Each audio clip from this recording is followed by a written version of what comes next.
Hajj is the pilgrimage to Mecca, Saudi Arabia, and it is one of the 5 pillars of Islam. Today, we're going to learn about the important steps of Hajj. So let's get started.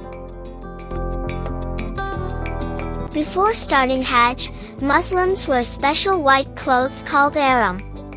These clothes show that everyone is equal in the eyes of Allah. Muslims walk 7 times around the Kaaba in Mecca. This is called Tawaf. It shows love and respect for Allah. After Tawaf, Muslims walk 7 times between the hills of Safa and Marwa.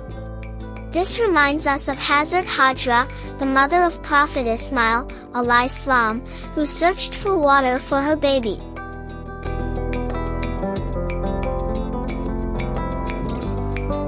On the plain of Arafat, Muslims stand in prayer. This is called Waqf, and it takes place near the hill of Jabal Rahman.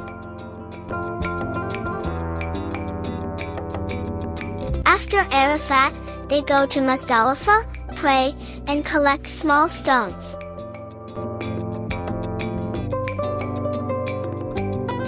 Muslims sacrifice an animal, like a goat or sheep, to remember how Prophet Ibrahim alayhi salam was ready to sacrifice his son for Allah. The next day, Muslims go to Mina and throw stones at 3 pillars. This shows they are fighting against evil, like Prophet Ibrahim alayhi salam did. Men who complete the Hajj either shave their heads or cut their hair. This is called halaq. At the end, Muslims do another tawaf around the Kaaba.